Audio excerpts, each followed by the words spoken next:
Breaking news చూస్తున్నాం. కాంగ్రెస్ లో చేరిన బీఆర్ఎస్ ఎమ్మెల్యేలకు నోటీసులు వెళ్లాయి. శాసనసభ కార్యదర్శి నోటీసులు పంపారు. బీఆర్ఎస్ అనర్హత పిటిషన్ల ఆధారంగా నోటీసులు సర్వ్ చేశారు. వివరణ ఇచ్చేందుకు సమయం కావాలని అటు ఎమ్మెల్యేలు కోరారు. లిఖిత పూర్వకంగా సమాధానం ఇవ్వాలని కూడా శాసనసభ కార్యదర్శి ఆదేశించారు.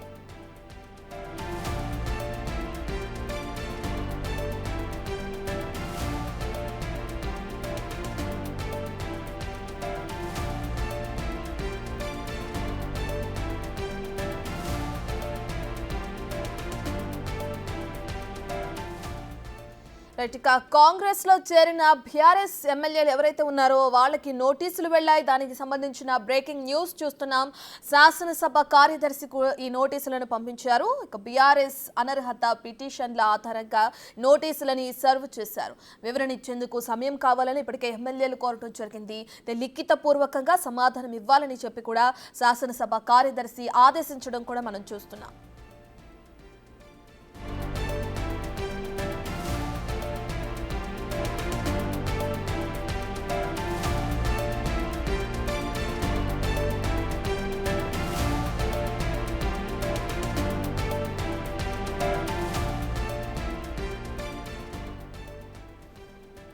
ఇదే విషయానికి సంబంధించిన పూర్తి డీటెయిల్స్ అందించడానికి మా ప్రతినిధి వాసు లైవ్ లో జాయిన్ అవుతున్నారు.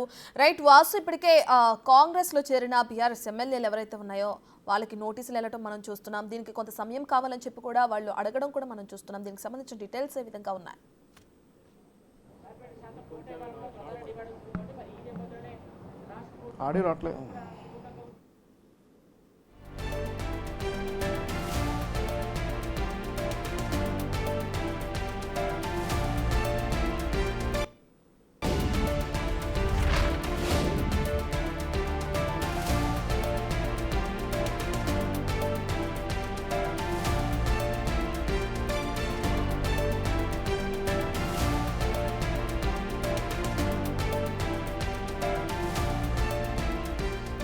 కాంగ్రెస్ లో చేరిన బీఆర్ఎస్ ఎమ్మెల్యేలకి సంబంధించి ఇప్పటికే నోటీసులు జారీ అయినాయి.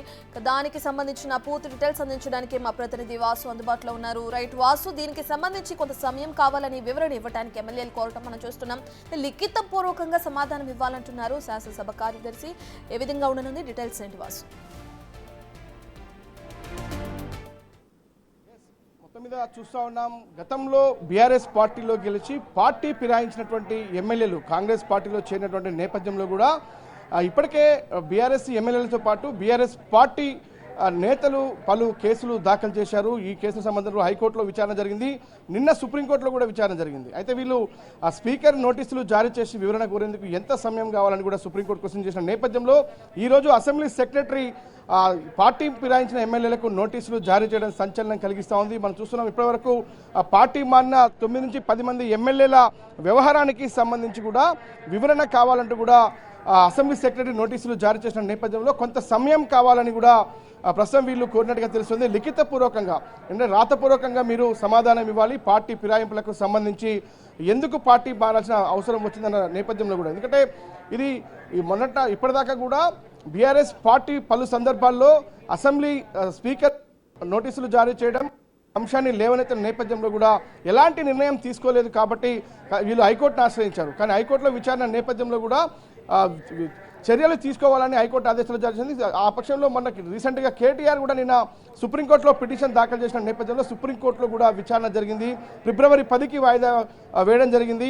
ఎప్పుడు నిర్ణయం ప్రకటిస్తారో తెలపాలని సుప్రీంకోర్టు నిన్న ఆదేశాలు జారీ చేసిన నేపథ్యంలో ప్రస్తుతం ఎమ్మెల్యేలకు పార్టీ ఫిరాయించిన ఎమ్మెల్యేలకు అసెంబ్లీ సెక్రటరీ నోటీసులు జారీ చేయడం సంచలనం కలిగిస్తూ ఉంది. దాంట్లో సారాంశానికి సంబంధించి లిఖిత పూర్వకంగా మీరందరూ కూడా ఎవరైతే పార్టీ ఫిరాయించారో వాళ్ళందరికీ నోటీసులు జారీ చేశారు. వాళ్ళు వివరణ ఇచ్చేందుకు కొంత సమయం కావాలని కోరినట్టుగా మనకు సమాచారం అందుతుంది. మరి చూడాలి ఎలాంటి వివరణ వీళ్ళు ఇస్తారు. పార్టీ ఫిరాయింపులకు సంబంధించి మరి సుప్రీంకోర్టుకు సమాధానం చెప్పాల్సినటువంటి బాధ్యత ఇక్కడ అసెంబ్లీ స్పీకర్ పైన, అసెంబ్లీ సెక్రటరీ పైన ఉన్నటువంటి నేపథ్యంలో ప్రస్తుతం ఈ నోటీసులు జారీ చేసినట్టుగా తెలుస్తూ ఉంది. కానీ ఇప్పటివరకు కూడా గతంలో కాంగ్రెస్ పార్టీలో గెలిచి బీఆర్ఎస్లో చేరినటువంటి నేపథ్యంలో గత ప్రభుత్వ హయాంలో కూడా ఎలాంటి నిర్ణయం తీసుకోలేదు. స్పీకర్ కాలయాపన జరిగిపోయింది. మళ్ళీ ఎలక్షన్లు వచ్చాయి, మళ్ళీ ప్రభుత్వాలు మారాయి.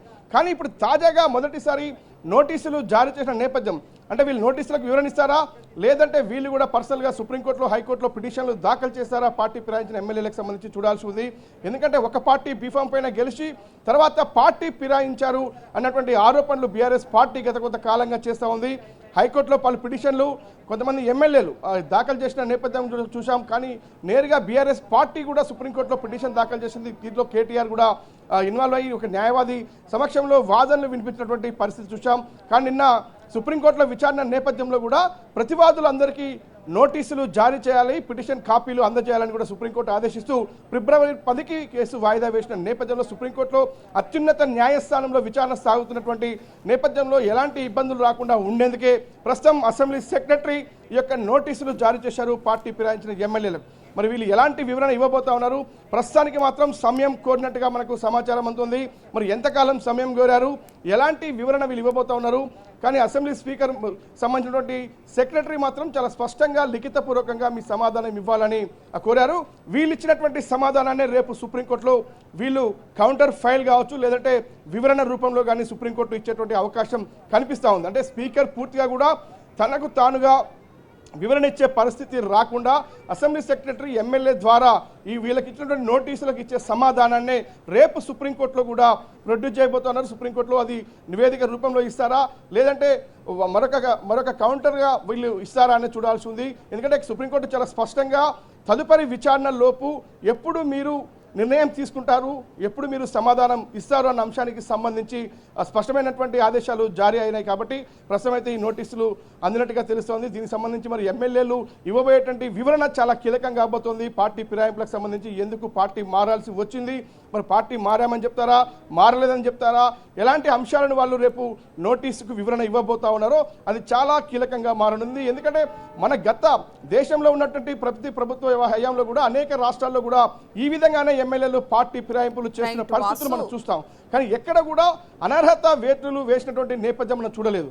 కానీ మళ్ళీ బై ఎలక్షన్స్ పోటీ చేసి కొన్ని సందర్భాల్లో గెలిచిన సందర్భాలు ఓడిపోయిన సందర్భాలు చూసాం. కానీ ఏకంగా పార్టీ మారిన ఎమ్మెల్యేలను అనర్హులుగా ప్రకటించినటువంటి సందర్భాలు చాలా తక్కువ, రేర్ అని చెప్పాలి. అది ఎక్కడ కూడా తెలంగాణ రాష్ట్ర ఏర్పాటు తర్వాత కూడా ఇప్పటి వరకు అనేక మంది ఎమ్మెల్యేలు కాంగ్రెస్లో గెలిచినా ఇతర పార్టీలో గెలిచినా బీఆర్ఎస్ పార్టీలోకి వెళ్ళిన నేపథ్యం అనేక సందర్భాల్లో చూసాం. కానీ గతంలో వాళ్ళపైన లేనటువంటి నిర్ణయం స్పీకర్ ఎక్కడ కూడా నిర్ణయం తీసుకోలేదు, హైకోర్టులో ఆదేశించాయి.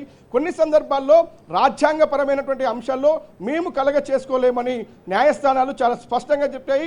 ఎందుకంటే చట్టసభలో తీసుకున్న నిర్ణయాలు కావచ్చు, ఎందుకంటే శాసనసభ స్పీకర్కు అత్యున్నతమైనటువంటి అధికారం ఉంటుంది, నిర్ణయం తీసుకున్నటువంటి అధికారం ఆయనకు మాత్రమే ఉంటున్నటువంటి అంశం. కాబట్టి మేము కలగ చేసుకోలేమని గతంలో హైకోర్టు పలు సందర్భాల్లో ఇచ్చినటువంటి ఆర్డర్లు కూడా మనం చూసాం. కానీ ఇప్పుడు మొదటిసారి తొలి విడతగా అసెంబ్లీ సెక్రటరీ పార్టీ ఫిరాయింపుల విషయంలో ఎమ్మెల్యేలకు నోటీసులు జారీ చేయడం సంచలనం కలిగిస్తా ఉంది.